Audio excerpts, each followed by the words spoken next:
तुषार मेहता से वो दूसरे साइड का वीडियो ले लीजिए और उनको वीडियो को देखकर उस पर भी एफआईआर दर्ज करके आप इन्वेस्टिगेशन करिए। तो इस पर तुषार मेहता ने कहा कि नहीं, मैं सिर्फ अपनी बात रख रहा था। कोर्ट बोला कि आप ऐसे अपनी बात नहीं रख सकते हैं, आपको अब वीडियो दिखाना पड़ेगा। अगर आपके पास वीडियो है तो उस वीडियो को आप सर्च करिए, उस वीडियो को लाइए, पुलिस को दीजिए, कि ताकि जो इस तरीके से अभी जो दिल्ली जल रहा है, कोर्ट ने इस शब्द का इस्तेमाल किया कि दिल्ली जल रहा है और 1984 हम रिपीट नहीं होने देंगे दिल्ली में। और वो भी कोर्ट की निगरानी में, दिल्ली पुलिस की निगरानी में 1984 रिपीट नहीं हो सकता है दिल्ली में। तो तुषार मेहता ने कोर्ट से कहा था उस वक्त ये दिल्ली नहीं जल रहा है, कुछ इलाके दिल्ली के जल रहे हैं। तो इस पर कोर्ट ने कहा कि जल तो रहे हैं, ऐसा नहीं होना चाहिए। प्रशांत, ये बेहद अहम टिप्पणी कोर्ट की ओर से की गई है।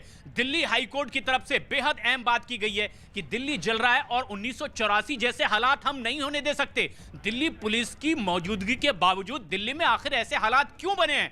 हालांकि तर्क ये भी दिए गए कि पूरी दिल्ली में यह हालात नहीं है, किसी खास इलाके में ही इस तरह की हिंसक वारदातें हुई हैं और आगजनी हुई है। लेकिन संतुष्ट नजर नहीं आ रहा है दिल्ली हाई कोर्ट। एक के बाद एक कई तीखे सवाल पूछे जा रहे हैं। हालांकि सॉलिसिटर जनरल ये भी बता रहे हैं कि सिर्फ एक साइड के ही तथ्य और तर्क अब तक सामने रखे गए, लेकिन ये बेहद खास है अमित। ऐसे में जबकि ये कह दिया गया है कि दिल्ली में हालात सामान्य नहीं है, आगजनी लगातार हुई है, क्या जवाब दिया गया? कोर्ट क्या उससे संतुष्ट भी हुआ?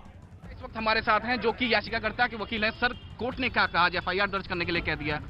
नहीं, अभी कोर्ट ने एफआईआर दर्ज करने के लिए नहीं कहा है। सिर्फ कमिश्नर ऑफ पुलिस से और जो हमारे देश के सॉलिसिटर जनरल साहब हैं तुषार मेहता साहब से, उससे ये कहा है कि जब ललिता कुमारी जो एक सुप्रीम कोर्ट की जजमेंट है उसके हिसाब से कॉग्निजेबल ऑफेंस अगर डिस्क्लोज होते हुए आपकी नॉलेज में आए तो एफआईआर आपको करनी चाहिए।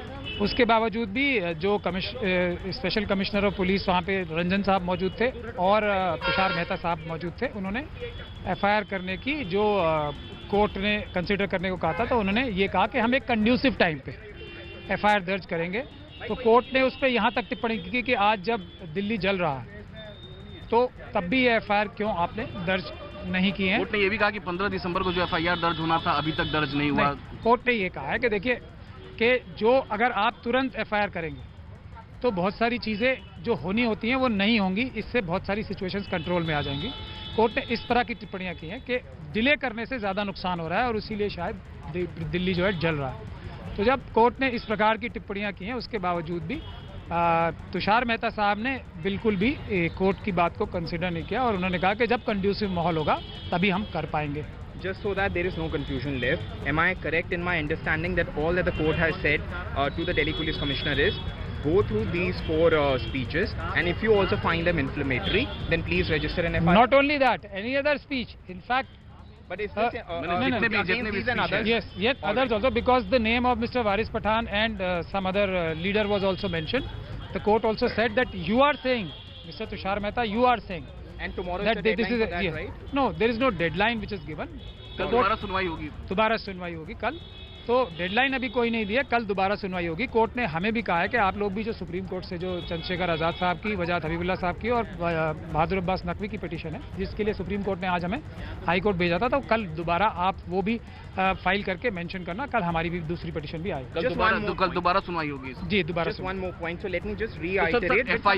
एफआईआर जो करने की बात हुई थी, कोर्ट ने कहा कि हम गुस्से में नहीं कह रहे हैं, हम कह रहे हैं कि एफआईआर दर्ज करिए। सबसे पहले कोर्ट ने 2 शब्दों का प्रयोग किया है, क्योंकि तुषार मेहता साहब जो सॉलिसिटर जनरल साहब हैं हमारे देश के, क्योंकि वो लॉ ऑफिसर होते हैं, उनको किसी भी कोर्ट में इनवाइट किया जा सकता है बिना पार्टी बने भी हेल्प करने के लिए। तो कोर्ट उनसे कह रही थी कि आप इसको हमारा गुस्सा ना समझे, हमारा गुस्सा नहीं है, हमारा दुख है, एंग्विश है। 2 शब्दों का प्रयोग किया।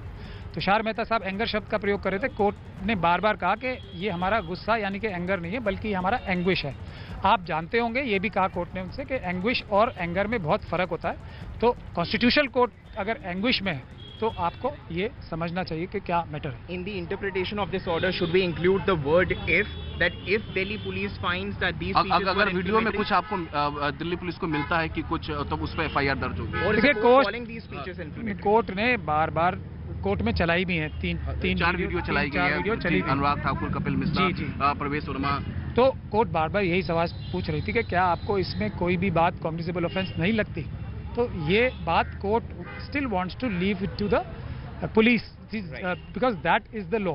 But if the police does not take action, the law is then court will have to pass certain orders. So probably I think court is still wanting to trust the police to do the right thing, which is constitutional. Like in the Supreme Court also today, there was a very important judgment which was. और इस वक्त हम तस्वीरें भी देख रहे हैं, राष्ट्रीय सुरक्षा सलाहकार अजीत डोवाल हिंसा प्रभावित इलाकों में पहुंचे हुए हैं हालात का जायजा लेने के लिए। और ये वो इलाका है, इससे पहले भी अजीत डोवाल सीलमपुर के इलाके में पहुंच चुके हैं और आज सीसीए की जो बेहद अहम बैठक हो रही थी, सीसीएस की जो अहम बैठक हो रही थी, उसमें